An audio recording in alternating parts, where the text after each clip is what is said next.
Ils sont extrêmement précis. Ils épient leur proie et n'attendent que le moment opportun pour s'abattre sur elle. Leur butin est énorme. Ils touchent des millions de dollars en quelques minutes de travail. Ils ne laissent jamais d'indices derrière eux. Mais pour échapper aux autorités, ils sont prêts à tuer s'il le faut. Pour démanteler ce gang de voleurs, le FBI et la police devront le surveiller de près.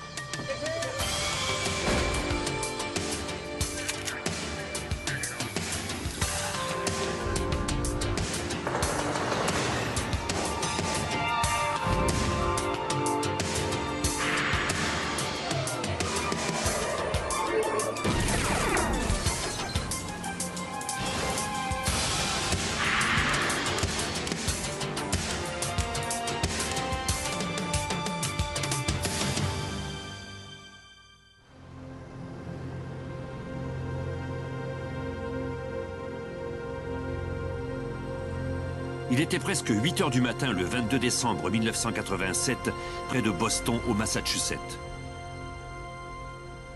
À cette heure, la plupart des gens se rendent à leur travail. Ce jour-là, un groupe de criminels de carrière s'apprêtait lui aussi à se mettre au boulot.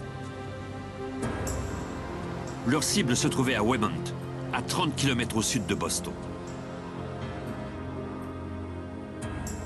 Ils se garèrent devant une banque à 8h30 et attendirent sans bouger.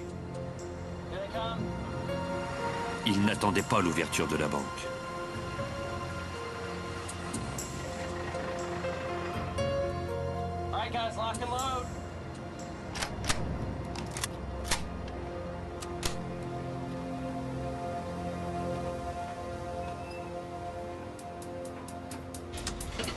Le hold-up venait de commencer.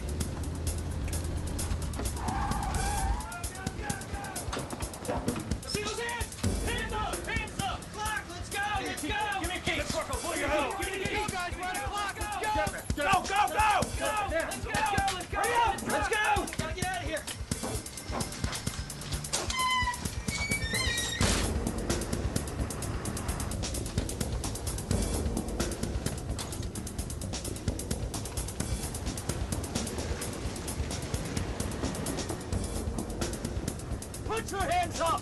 Look down. Don't you look at me. Don't you look at him. Ils s'arrêtèrent quelques centaines de mètres plus loin, derrière un centre commercial. Hands up! Get out! Get out! Get out! Don't move! Let's go, guys! Come on, let's go!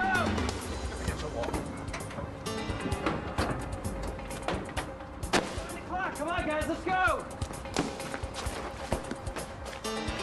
Come on, you guys, hurry up, hurry up! Come on, let's go, we're on the clock, let's go! Come on, we're almost there, let's go!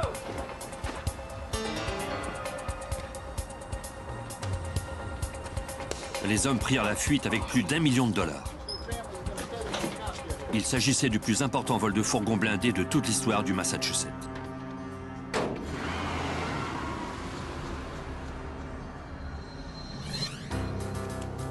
La police de Wemont reçut l'appel relatif à ce vol et alerta le FBI. Des policiers et des agents du FBI répondirent à l'appel en quelques minutes.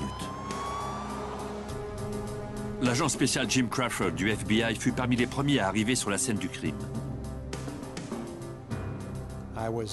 Je me trouvais dans le secteur immédiat où je menais une enquête sur une autre affaire, quand j'ai entendu à la radio que des types avaient dévalisé un fourgon blindé à Wemont. En arrivant sur les lieux, seulement quelques minutes après le vol, je suis entré dans l'aire de stationnement.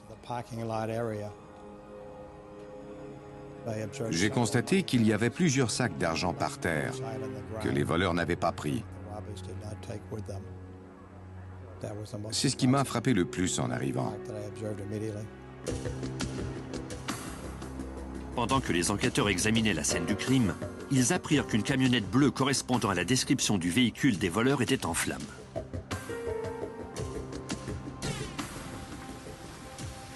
La camionnette se trouvait à moins de 400 mètres de la banque.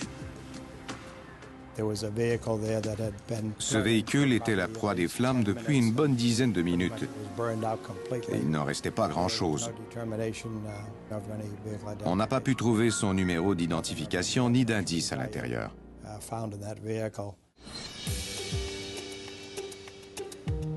À la banque, l'équipe d'experts ratissa soigneusement l'aire de stationnement où le vol avait été commis. On espérait trouver quelque indice laissé par les voleurs. Mais ce ne fut pas le cas.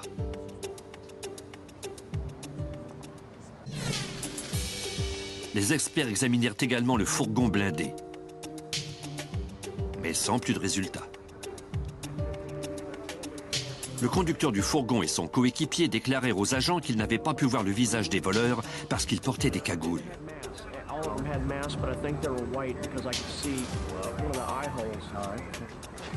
Comme les voleurs portaient également des gants, les experts ne purent trouver aucune empreinte digitale. Les voleurs avaient fait preuve d'un sens tactique qui intriguait les agents au plus haut point. C'était un cas inusité. Les hommes avaient vidé le fourgon en faisant un compte à rebours. L'un d'eux mesurait le temps à l'aide d'un chronomètre. Ils savaient exactement combien de temps ils allaient prendre pour perpétrer ce vol. À la façon dont ils avaient vidé le fourgon et choisi l'endroit pour mettre le feu à leur camionnette et s'enfuir, on voyait que c'étaient des professionnels. Le vol avait été tellement bien planifié et réalisé que les agents n'avaient pratiquement rien à se mettre sous la dent. Le seul indice à leur disposition était très étrange. Je crois qu'ils avaient laissé plus d'1 million de dollars par terre. Ces voleurs étaient des pros. Ils avaient laissé cette importante somme d'argent parce que l'horaire établi exigeait qu'ils partent. Cela indiquait qu'ils n'en étaient pas à leur premier vol. C'est le groupe le plus discipliné, le mieux entraîné et le plus prudent sur lequel il m'a été donné d'enquêter au cours de ma carrière de 30 ans au sein du FBI. Les agents savaient que cette enquête serait difficile à résoudre. Le gang était efficace et il avait sans doute des complices. En général, lors de vols de ce genre, on examine la possibilité que les coupables soient des gens de l'intérieur. Mais dans cette affaire, ça ne semblait pas être le cas. Les gardiens du fourgon avaient été interrogés dans le cadre de l'enquête, mais rien n'indiquait qu'ils avaient joué un rôle dans le vol.